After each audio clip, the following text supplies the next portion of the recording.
Então, por que é assim? Por causa da decepção. Eles vieram com toda essa expectativa, todos eles. Por que Pedro negou? Por frustração. Porque ele viu que daquele mato não ia sair o coelho que ele estava esperando. Foi problema para ele. Ele entrou em pânico. Ele falou, por que eu vou botar minha cabeça para morrer por um cara, defender um cara que está querendo se entregar para a morte? Para eles era uma covardia. Para eles era uma espécie de eutanásia, praticamente. Uhum. Era uma decisão eutanática, a de Jesus. Para que eu vou morrer?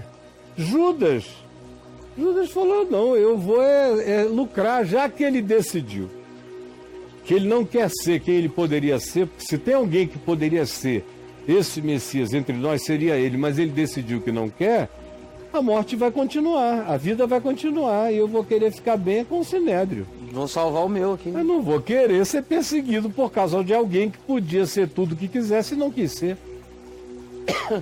Então ainda vou faturar uma grana nessa, vou ficar politicamente bem. Vou capitalizar em cima da história. Se ele é, como muitos historiadores dizem, um homem de academia, mais culto do que todos os outros apóstolos, ele podia ter até um lugar no Sinédrio por um ato daquele. Podia se transformar num gesto de glorificação política para o Judas.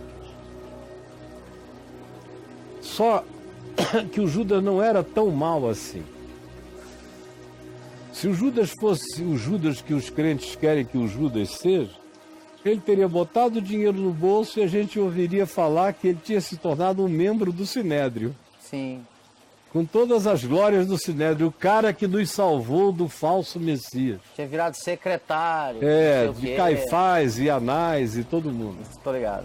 Ele tinha um cargo de mas confiança. Judas não era tão mal assim, Judas não aguentou. E Judas disse, pequei traindo sangue inocente. E não aguentou e se enforcou. Pendurado numa árvore, possivelmente a corda quebrou. E como o lugar onde ele se enforcou, no Monte Sião, uma beirada do Monte Sião, chamada Alcedama, se projeta na direção do Vale de Josafá, é uma queda alta, íngreme, com muita pedra. A corda provavelmente partiu, ou o galho quebrou, e ele saiu rasgando as entranhas dele nas pedras afiadas. Nossa, mãe do de céu. modo que ele caiu lá embaixo com as entranhas derramadas do lado de fora. Aí, como crente, também tem uma mania danada de transformar a morte trágica em condenação divina. O Judas, com todos os sinais de tristeza, traí, pequei, o sangue era inocente, eu sou um calhorda safado, não mereço viver, não tenho coragem de me apresentar à vida e não tem mais nenhum outro mundo que eu queira ver. Depois da desgraça que eu fiz e foi e se matou, esse cara, o diabo entrou nele, mas ele não morreu o diabo. Sim. Ele teria morrido o diabo se ele tivesse ficado com o dinheiro. Ele foi e jogou o dinheiro de volta ao templo. Ele não quis. Ele teria aceitado as posições e as honrarias e negociado posições de glória para ele na sequência dos fatos. Ele ia dar de Al Pacino e olhar para a câmera no final, né? Ele iria dar, ia dizer, vanity, my favorite sin. Ele não ia dar essa coisa. Ele não fez isso. Qualquer coisa. Mas não, o cara não era tão perverso quanto querem que Judas seja eternamente. O ato dele, a ação de perversidade, deu lugar a uma angústia indizível num lugar misterioso do ser aonde só Deus entra. E ninguém mais tem permissão para entrar, nem para definir, e nem para julgar, e nem para colocar o cara em qualquer que seja o quinto dos infernos. É melhor calar e olhar para você mesmo, porque Judas todos nós já fomos.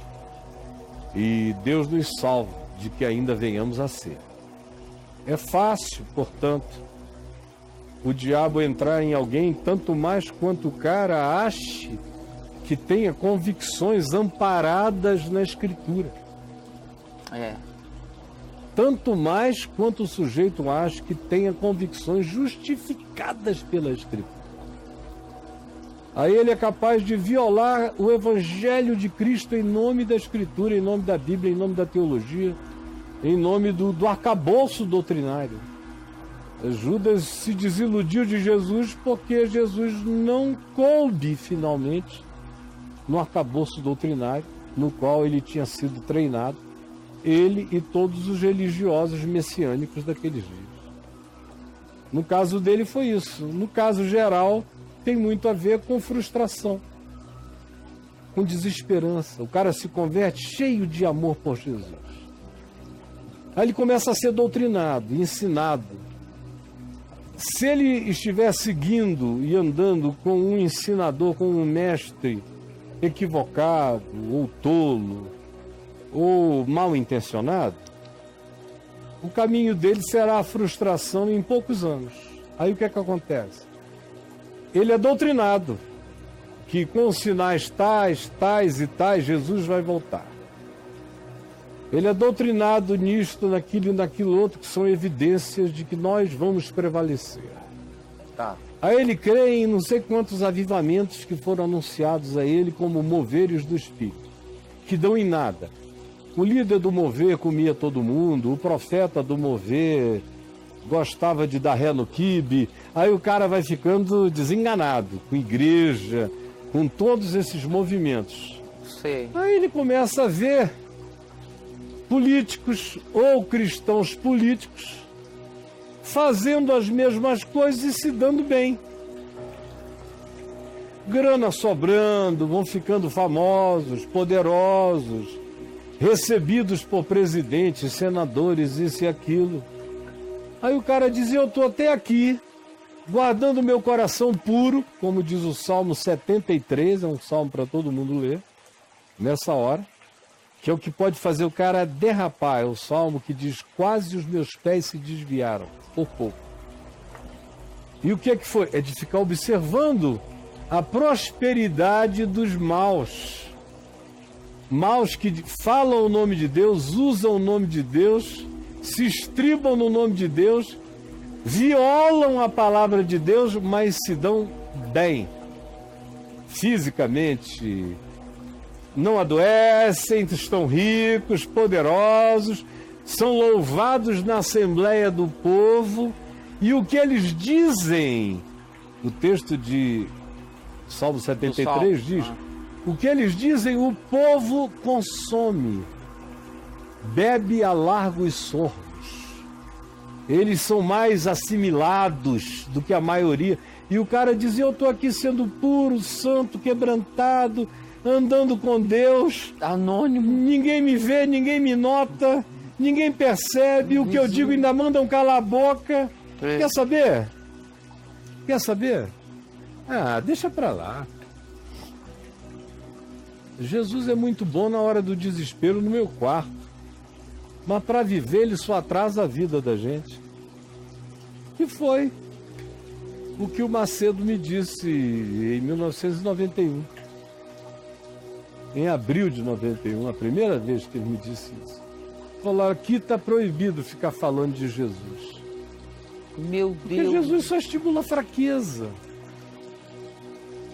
Jesus não faz ninguém ficar rico. Jesus dá azar. Você veja, esse povo todo pobre crê em Jesus e não vai a lugar nenhum. Eu estou aqui, meu amigo, é para ensinar um negócio que se Jesus estiver de acordo ou não estiver de acordo, tanto faz. Eu vou ensinar aquilo que vai fazer o povo ter poder e que vai me dar poder. E quando eles me virem com poder, eles vão crer no poder em mim. E vão se associar. Vão se associar. Então, É uma organização. não precisa ir para 2000 anos atrás. Está aqui, além dele, quantos outros? Quantos outros? Eu podia sair citando nomes, todos os nomes que o pessoal está pensando ali. Me falaram, pelo menos uns 15 dos mais conhecidos do país inteiro me falaram coisas semelhantes. Ou não com as mesmas palavras, mas me disseram as mesmas coisas. sempre lamentando. Você é um homem bom, cara. Mas isso aí não tem futuro. Lamentando por você. O futuro não passa por essa fidelidade. E alguns deles estão aí, e ainda vão armar e fazer. Os bem-aventurados ainda vão fazer o laço na corda. Porque pelo menos é um sinal de arrependimento, o cara dizer o que eu fiz da minha vida. Mas tem uns que ainda estão longe desse dia. Do dia do arrependimento. Tem gente que já passou pelo que o diabo amassou e não se arrependeu. Que quando eu vi acontecendo, digo, é o amor de Deus tratando dessa pessoa com disciplina. Mas não, o cara sai de lá do mesmo jeito e até pior. Não muda nada. Fica com mais raiva ainda e se compromete mais ainda com a loucura.